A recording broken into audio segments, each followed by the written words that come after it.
Hello and welcome to Outside Xbox. You're watching Show of the Week. I'm Andy. And I'm Mike. This week I've been on Mother Base, keeping up staff morale. Morning, boss. We're ready to develop new equipment. Just give the order. You're pretty good. Did you have R&D develop a water pistol specifically to annoy everyone? Do not question the decisions of Big Boss.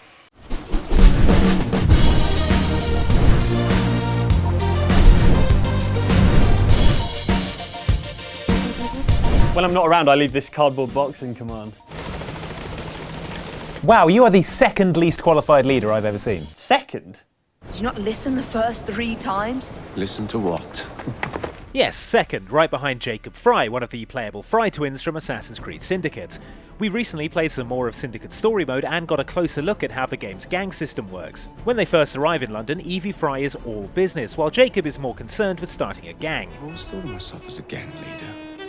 Firm, but fair. Huh. Well, I have uniforms.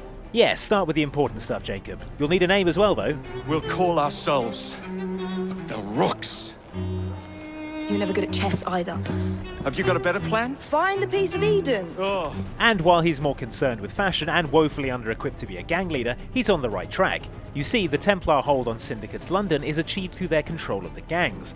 To loosen that hold, you need to reduce the gang influence, and the only way to do that is, well... I see what you're saying, Evie. We need the Rooks.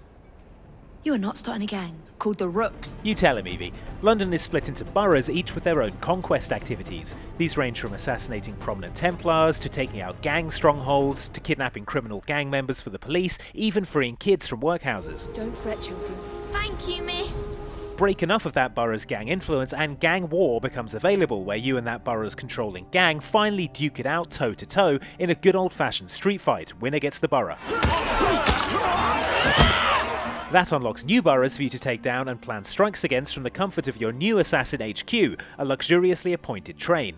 It's a step up from the Hammersmith and City line, let me tell you. Afternoon, Governor. So that's how you control London in Assassin's Creed Syndicate. Turns out, even though he's a terrible gang leader, Jacob Fry had the right idea after all. Just dial it back a bit, yeah? We will free London from Starrick. You have my word. Am I Rooks? Swear to God, Jacob.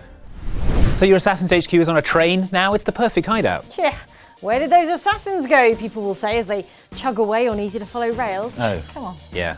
Well, it's still a pretty nice train, right? Yeah, I've seen nicer. Because video games love a luxuriously appointed locomotive, it turns out. All aboard for these 5 most impressive.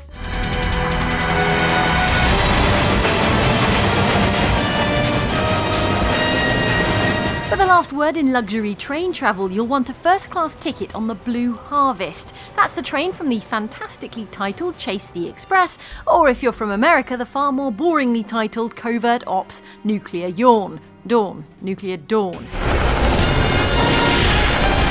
The Blue Harvest, which weirdly was the working title for Return of the Jedi, is the sort of armoured train fit for the French ambassador to Russia and his family. My family is still out there! Hurry up! It does make you something of a target for international terrorism, but fortunately you'll be personally protected by NATO's Lieutenant Jack Morton, who looks exactly like a first-generation Action Man doll, right down to the plastic face. Amenities include plush cabins, a fully stocked bar and toilets where you can save your progress, which, if you're as neurotic as us about frequent saving, just make it seem like Jack ate a dodgy burrito the night before the mission.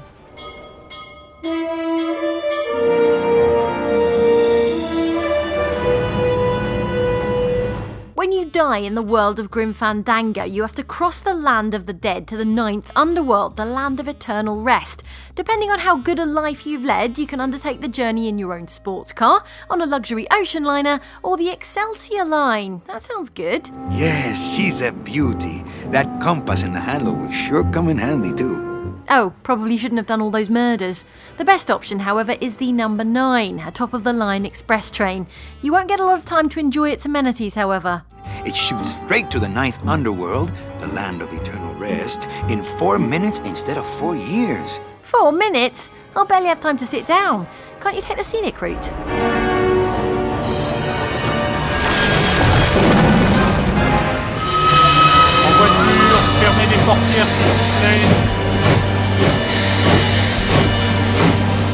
Who could resist resist the legendary opulence of the Orient Express for their trip between Paris and Constantinople.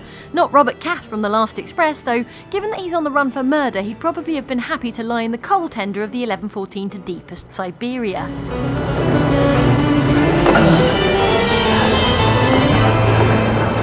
The pleasure of a trip on the Orient Express is as much about the colourful characters you meet along the way as it is the fancy carriages. A Russian anarchist, a German arms dealer and a Persian eunuch are all potential conversation partners over dinner. Don't expect it to be a relaxing trip though. The last Express takes place at around 6 times the speed of the real-time journey, and just making it as far as the scheduled first stop without getting bundled off to prison is challenging enough. Are there still tickets to Siberia available? Excusez-moi, monsieur. What's that on your jacket? Excuse me?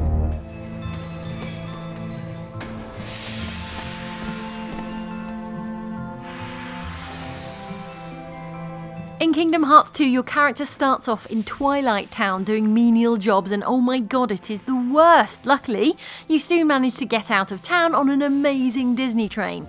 I can't help feeling like we won't see this town again. Good. This town is boring and terrible. All aboard the amazing Disney train.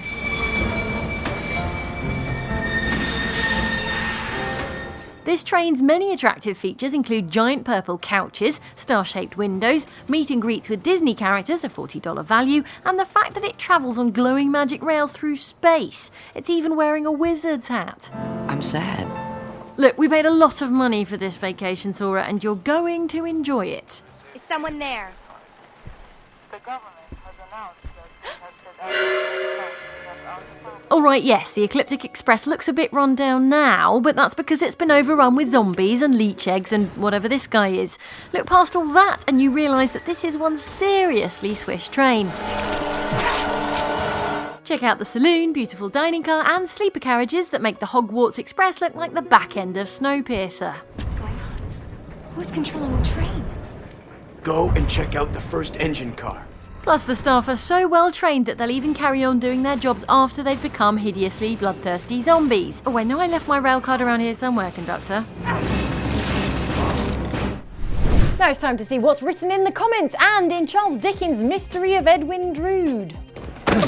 Confound this city! No one looks where they're going! Bloody Drood! I'll never finish it at this rate. Only Providence knows where those words are headed now. Ugh, thanks a lot, Jacob. First up, your comments on this video in which we played a level of Dishonored Definitive Edition on Xbox One, each in our own unique way. Wait.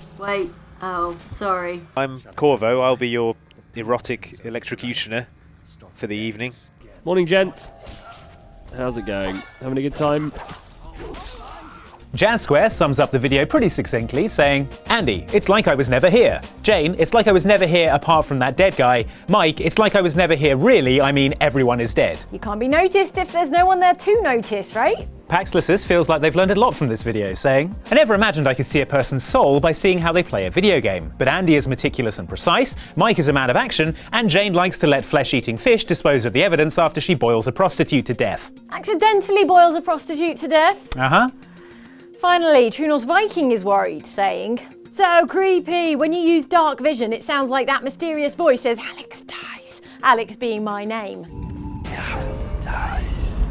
I can't hear anything, Alex. Yeah, it doesn't make any sound when you activate it. Weird. Moving on, here are your comments on our exciting convoy hijack in GTA Online. I've been helpfully holding down the drop-off point, you know, just nice, making sure it's all safe. Intergalactic 92 isn't convinced of your usefulness, Andy, saying, I've been helpfully holding down the drop-off point in case it decides to run off, I suppose? Yeah, well, it didn't, did it? No, I guess it didn't. You're welcome. WhammyTime91 drops by to say, I learned how to drive from playing GTA. I only average about 2.3 accidents per day. Hey, that's less than we managed on the way to the heist. Whoa! Hello. Oh, it's a race, is it? I'll drive you off the road, mate.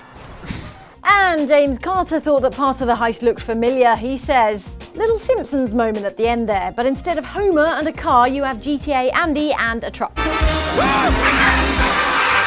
Finally this week, your comments on last week's show about Destiny the Taken King and the reasons to maybe not change your voice actor, game developers. Because although game developers might be tempted to recast their beloved characters with new voice actors, it can sometimes go more wrong than Nolan North's Cockney accent. Ooh, aren't you scary? Quiet you, and beware of these pitfalls. Pulsar isn't so worried about voice actors, they say.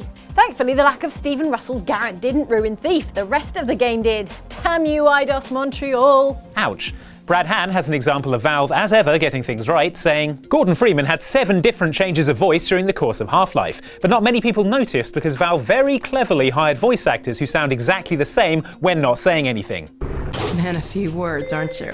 I never noticed, so nice one, Valve. Finally this week, Solidue says, do more outtakes. I mean, get it right, but show us when you get it wrong. Oh, you know what I mean. We would include outtakes, Solidue, but unfortunately we're so professional that we never make a single mistake. No, it's Andy in this bit. Oh, sorry. Andy? That's it for this week, but did you know that the ancient Mayans used to press the YouTube like button to ensure prosperity and a good harvest? And I assume it worked out well for those guys. Thanks for watching. See you next week. All right, lunch? Yeah, okay. I've completely lost my place in the mystery of Edwin Drood. It's like it's missing a chapter or something. Jacob!